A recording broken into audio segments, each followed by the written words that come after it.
Welcome. This is Gyan Kosh, a digital repository of the spiritual wisdom and teachings of Sanatana Dharma. We are bringing here a series on Bhagavad Gita, one of the most prized treasures of Sanatana Dharma, with an explanatory video for 5 shlokas each day. Today, we're diving straight into a really profound part of the text, specifically Chapter 5, verses 16 through 20. In this explainer, we're going to unpack some ancient wisdom that essentially teaches us how to clear away the clouds of ignorance. We'll be looking at how to find true equanimity and, really beautifully, how to recognize that divine spark residing within absolutely every living being. It's a completely transformative set of teachings, so let's jump right in and elevate our understanding. We begin our study today with sloka number 5.16. Jnanena tu tada jnanam yesham nashitam atmanak. Tesham adityavaj jnanam prakashayati tatparam. All right, let's break down this beautiful translation. This verse is basically telling us that when a person is enlightened with the kind of knowledge that destroys nescience or ignorance, then that knowledge reveals absolutely everything. It acts exactly like the sun lighting up the daytime. This is a brilliant analogy that shows just how incredibly powerful true knowledge actually is. I mean, think about walking around in a pitch-black room, right? You're stumbling, you're totally bewildered, you have no idea what's around you. But the second the sun rises, boom, everything is instantly clear. Spiritual knowledge does exactly that for the soul. It completely drives away the darkness of material existence. So following that, the text contrasts 2 fundamental states of being for us. On one side, you have nescience, or complete bewilderment. The ultimate trap of this ignorance, according to the teachings, is when a living entity falsely thinks of themselves as God. The logic here is, if someone is actually God, how could they possibly be bewildered by ignorance in the first place? It just doesn't add up. Now, on the flip side, we have real knowledge. This perfect knowledge is achieved when one surrenders to the Supreme, to Krishna. And how exactly do we get there? The source text tells us we achieve this by taking shelter of a bona fide spiritual master. You see, a true representative of God never claims to actually be God, but instead teaches the essential distinction between the individual soul and the Supreme Lord. Both are distinct individuals eternally. And waking up to that identity and individuality, well, that is the sunrise of true knowledge. And once that true knowledge dawns, it transforms our path entirely. This is laid out for us in sloka number 5.17. Tad buddhayas, tad atmanas, tanishtas, tad parayanaha, gachanti abunara vritim jnana nirduta kalmasha. The English translation for this verse reveals a really direct path to liberation. It says, when one's intelligence, mind, faith, and refuge are all fixed in the Supreme, then one becomes fully cleansed of misgivings through complete knowledge and thus proceeds straight on the path of liberation. So, what's the core takeaway here? It's all about focus. The entire Bhagavad Gita really centers around the declaration that Krishna is the Supreme Personality of Godhead, the Absolute Truth. When you take all your focus, your intelligence, your mind, your absolute faith, and fix it entirely on this supreme reality, something amazing happens. All of those nagging worldly doubts and misgivings, they are washed completely clean. You're no longer held back by all that confusion, allowing you to make steady, unimpeded progress right toward ultimate liberation. Which brings us to sloka number 5.18.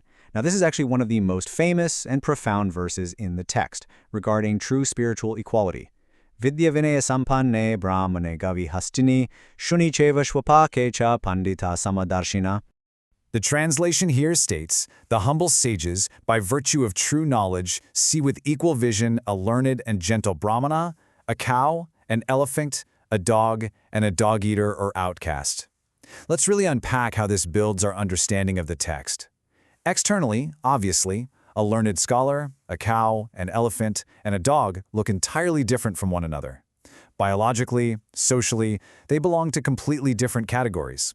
But the text explains that these bodies are simply material productions. They're just created by the different modes of material nature. A learned transcendentalist, someone who is truly anchored in that real knowledge we just talked about, sees right past these temporary physical coverings. They simply don't make arbitrary distinctions based on the outer shell. This leads us straight into the core concept of equal vision, or samadarshana. You might be wondering, why does the sage see them equally? Well, it's because they're looking at the internal spiritual reality. According to the Gita, within every single living being, regardless of their species or social standing, resides the individual soul, right alongside the Paramatma, or the Supersoul, which is the plenary portion of the Supreme Lord. The text tells us the Lord is equally kind to absolutely everyone, sitting in the heart as a friend to all. Both the individual soul and the supersoul are conscious, eternal, and full of bliss. The only real difference is that our individual consciousness is limited strictly to our own body, whereas the supersoul is conscious of all bodies. So, recognizing this shared, divine spiritual quality across all forms of life, that is exactly what it means to possess true equal vision. And having this profound equal vision leads to an incredible state of being, which is described in our next verse, sloka number 5.19, Ihaiva tarjita sargo yesham samyes titam mana, nirdosham hi samam brahma tasmad brahmani te stita. This verse literally tells us, those whose minds are established in sameness and equanimity have already conquered the conditions of birth and death. They are flawless like Brahman, and thus they are already situated in Brahman. This brilliantly illustrates the ultimate goal of these teachings. When you actually achieve that equal vision we just talked about, your mind reaches a state of perfect equanimity. And this balance, it is the absolute sign of self-realization. By no longer identifying with your temporary material body, the text explains that you actually free yourself from the whole cycle of birth and death.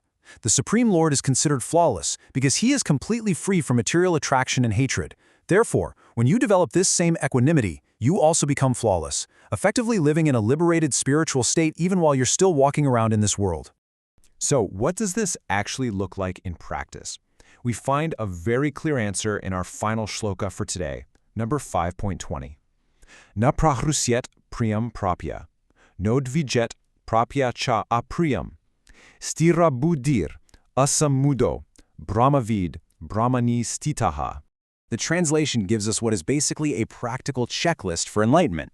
A person who neither rejoices upon achieving something pleasant nor laments upon obtaining something unpleasant, who is self-intelligent, who is unbewildered, and who knows the science of God is already situated in transcendence. So, what's the big takeaway for us here? These are the real-world symptoms of someone who is self-realized, because they perfectly understand that they are a spiritual soul and not just a gross physical body. They simply aren't tossed around by the highs and lows of material life. They don't throw a massive party when something materially good happens, and they don't fall into a deep depression when they lose something material. This profound, unshakable steadiness of mind is called sthira buddhi. They are fully grounded in the science of the absolute truth, living with this incredibly steady, unwavering consciousness. It's a powerful state of peace and clarity. And it leaves us with a pretty profound question to think about. In your own day-to-day life, are you just reacting to the temporary highs and lows of the material shell? Or are you looking deeper, trying to navigate the world with the steady vision of the soul? Thank you for watching. Gyan Kosh is a multilingual channel where we share spiritual wisdom in English, Hindi, Marathi, Tamil, Gujarati, and Bengali, with more major languages coming soon. Our goal is to bring you the timeless treasures of Sanatana Dharma in a simple, clear, and meaningful way. On our channel, you'll find daily videos on Srimad Bhagavatam, Bhagavad Gita, Mahabharata, Lilitha Sahasranama, Deva Tinkaral, the voice of God, saints of Maharashtra, saints of Bengal, and the story of the divine incarnation of Adi Sankara, all available in multiple languages. If you find our content valuable, please subscribe to Gyan Kosh so you'll get notified about our daily videos. Don't forget to like, share, and spread this divine knowledge with your family, friends, and community. Let's together keep the light of Sanatana Dharma shining bright.